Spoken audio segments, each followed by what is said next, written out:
Mm.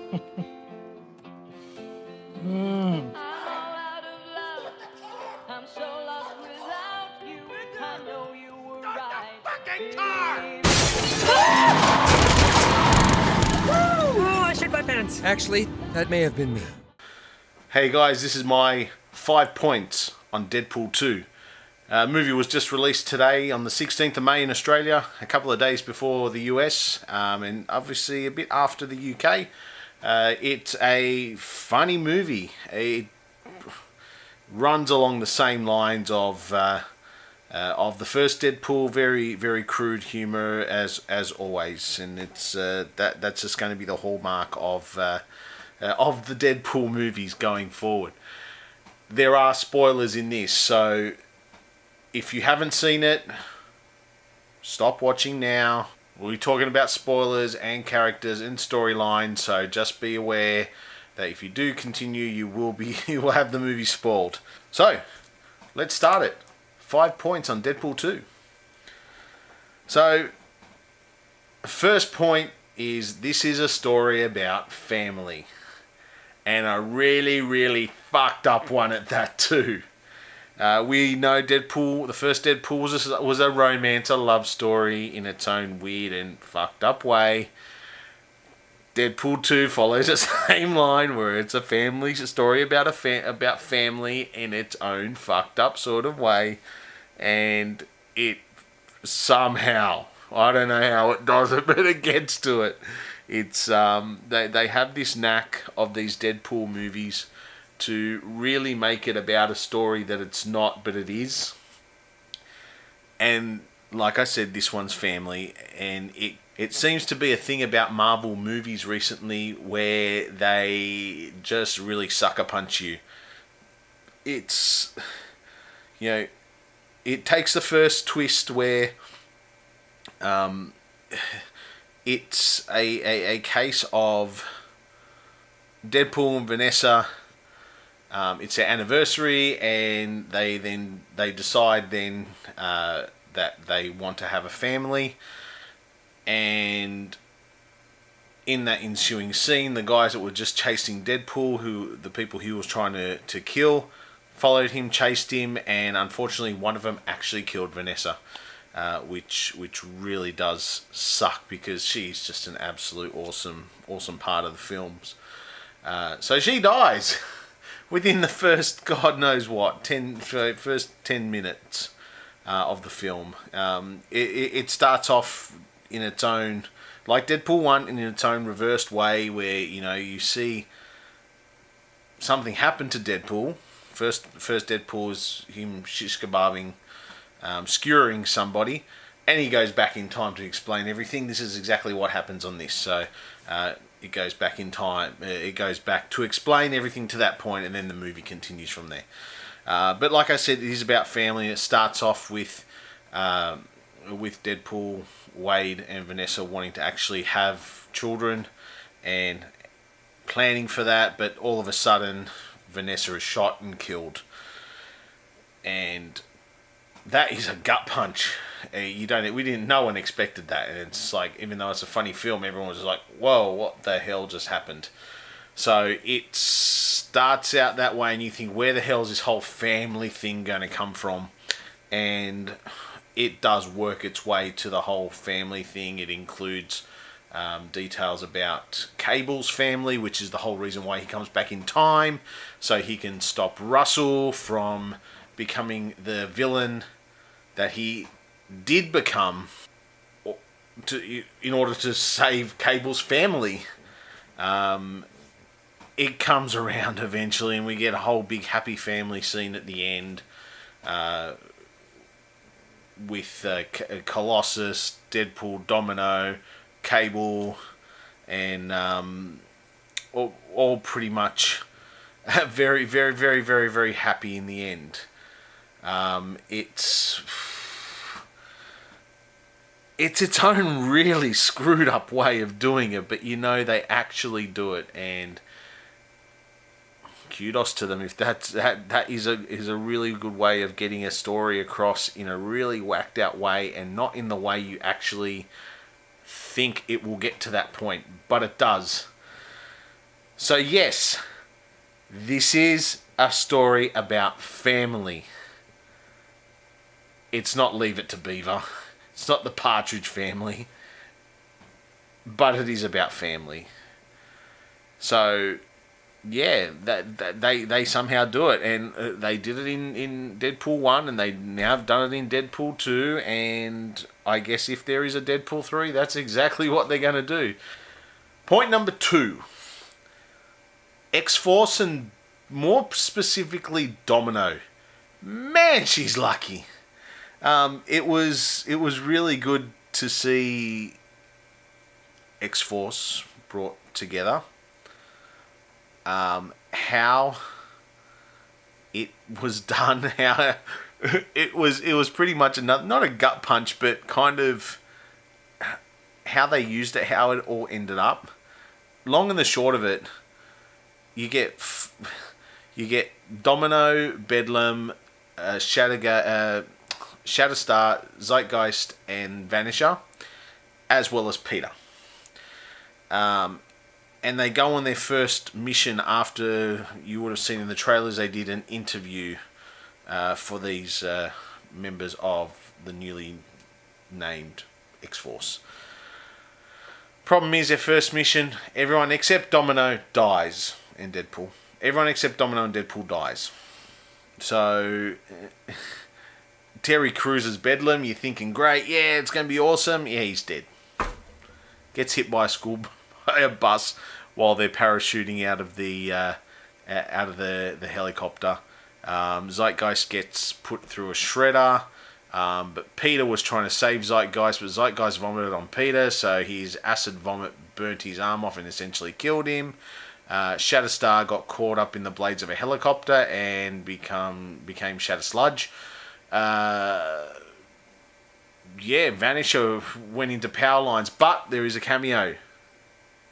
Brad Pitt plays the Vanisher. You only find out when he goes into the power lines. There's a spoiler for you. Domino's the only one, apart from Deadpool, the only one of the new X-Force to survive, and obviously she's fairly lucky. I really like the Domino character, played by Zazie Beetz. She did a really, I hope I pronounced that right, she did a really great job of the character. I don't know if you could have put more of her in there, but she was in there a lot, but more of a backstory maybe, who knows, but she did a great job. If they do an X-Force, Deadpool 3 X-Force movie, she'll certainly be in there. She'll be fantastic. She was actually nicknamed Black Widow during the movie, which I thought was actually really, really funny. She was really good in that. Point number 3, Cable. We finally see Cable, and again, Josh Brolin, great actor. Kind of looked out of place in this movie because he was so serious, and the rest of it was just a shit take on everything. In the end, Cable has his part in the whole X-Force saga, but really kind of was too serious. You had Colossus, who was the serious one in Deadpool 1, but it worked. It kind of was... I think Cable in this was kind of too serious, and when at the end it all came together, Cable got a heart. He thought, rather than go back to his family after the whole Russell issue was sorted, he went back to actually save Deadpool. It kind of didn't fit. But then that, for me, that could probably be... Not that it didn't fit, it just didn't feel believable. And it kind of... I guess it's, for me, Josh Brolin did such a great job in Avengers Infinity War as Thanos, which is mentioned during the movie, so keep an eye out for that. you, I think this one here kind of dumbed it down a little bit, or dumbed him down, where he was just, yeah, he badass, you know, fighter, you know, all that sort of stuff. Yeah, it's fantastic, but I think Josh Brolin's just destined to play bad guys because he plays bad guys so well. When he kind of went from the bad guy, or the guy trying to kill Russell, to the guy not trying to kill Russell, it kind of didn't work. I think Josh Brolin's fantastic and did what he did with the movie, but I think his performance in Infinity Wars was a lot better than Deadpool 2. I just think they wrote the Cable character so seriously that it kind of looked odd in the movie. That's the storyline they went with. It worked. I just think it was too serious. We'll see how they go. Maybe he lightens up a bit more and fits into the Deadpool mold with a few more quips and a bit more comedy, but we'll see how that goes. So, point number 4. Russell, played by Julian Dennison, young Kiwi actor.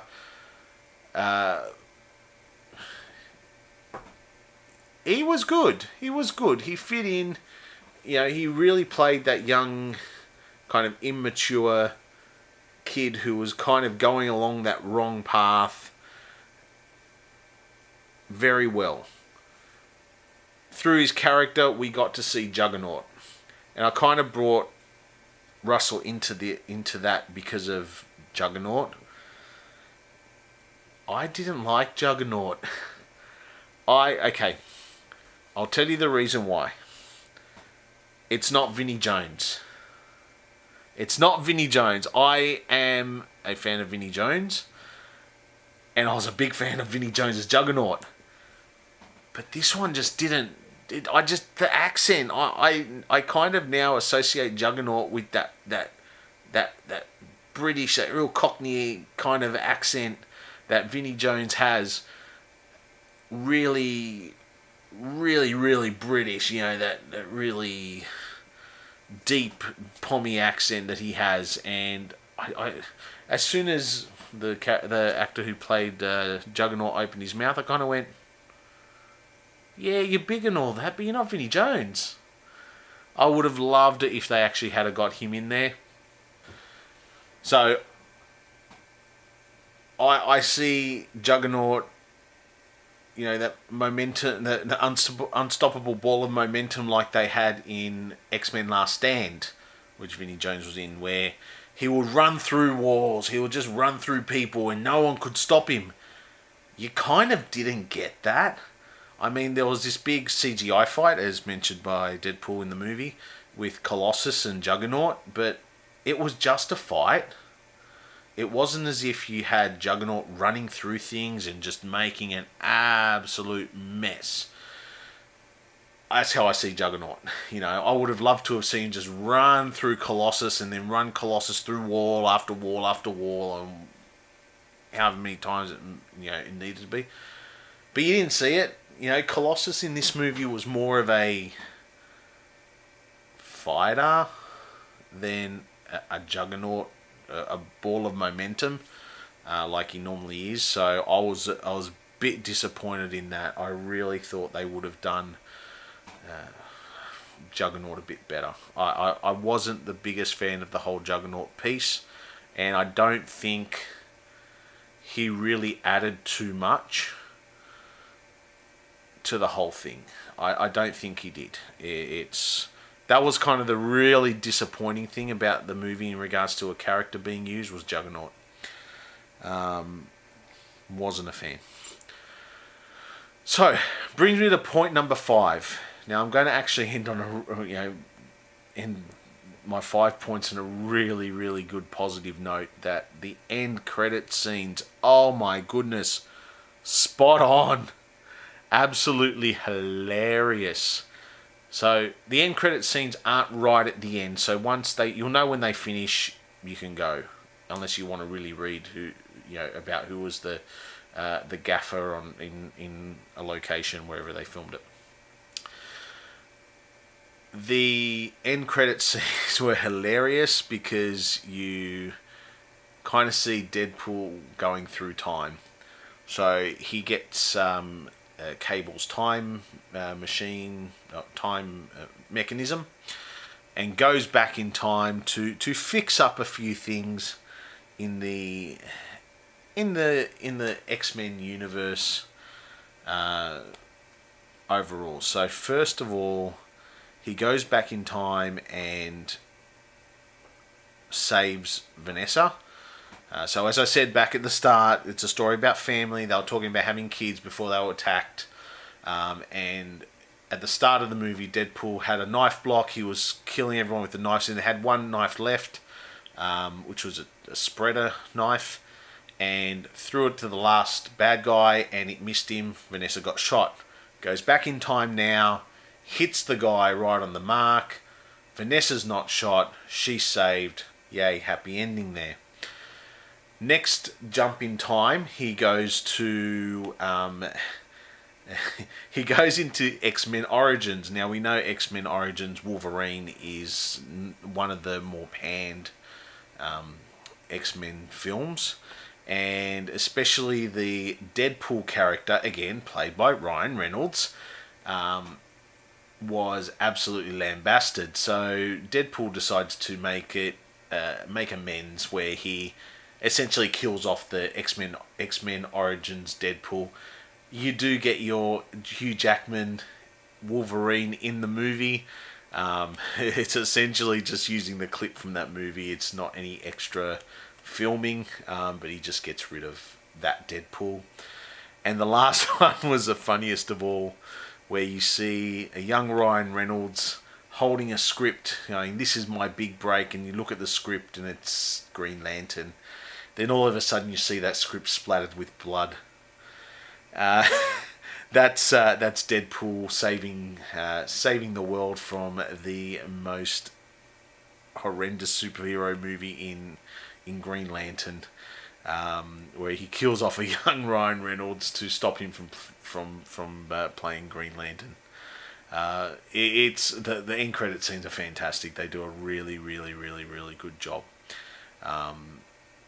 And it's worth it. Like I said, you'll know when they end. That's essentially where they end. You can walk out from there. There's no further end credit scene. Not like Infinity War, where that was right at the end of the credits. So they're my 5 points, but I have a 6. There's a little bit of a cameo of the X-Men. So see if you can spot that during the movie. It's a part when they're in the X-Men house or mansion.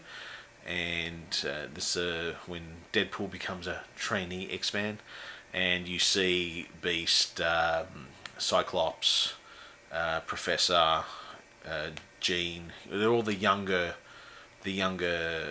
characters. So it's more along the lines of not X-Men Apocalypse. X-Men Apocalypse characters. Than the older ones. So you don't actually get Wolverine in that. You get Wolverine in the other ones at the post-credit scene. So essentially that's it. Look, it's a typical Deadpool movie.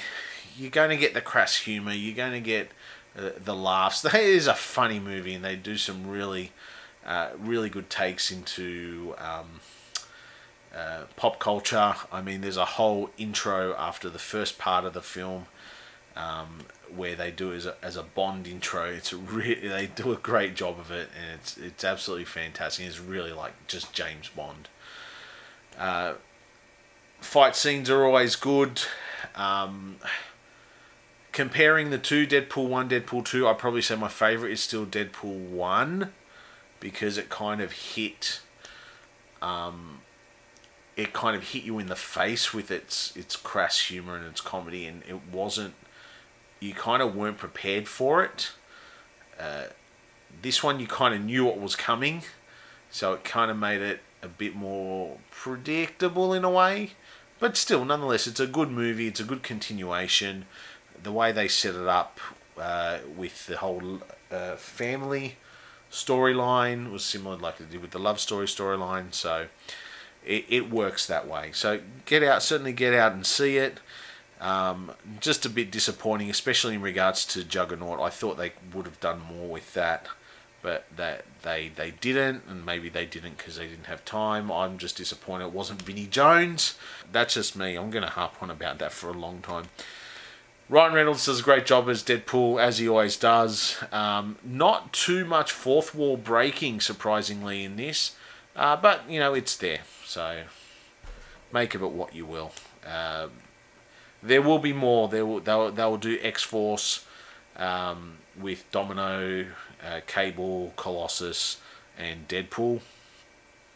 So that will be either Deadpool 3 / X-Force, whether they do it as a new franchise or whatever it may be. But yeah, it's get out there and watch it. Would it be my top movie so far this year? No, but it does. It's Deadpool. Really, there's not much more you can explain. It's Deadpool. Anyway, guys, that's it. That's my 5 points plus 1 bonus point for Deadpool 2. Get out and see it. Don't go in with too much. Don't go in thinking about it too much because it's just Deadpool. All right, guys. Next time we'll see you. It will most probably be for a Han Solo movie review, which comes out in Australia on the 24th of May, which is next week. So stay tuned, guys, and have a great time at the movies.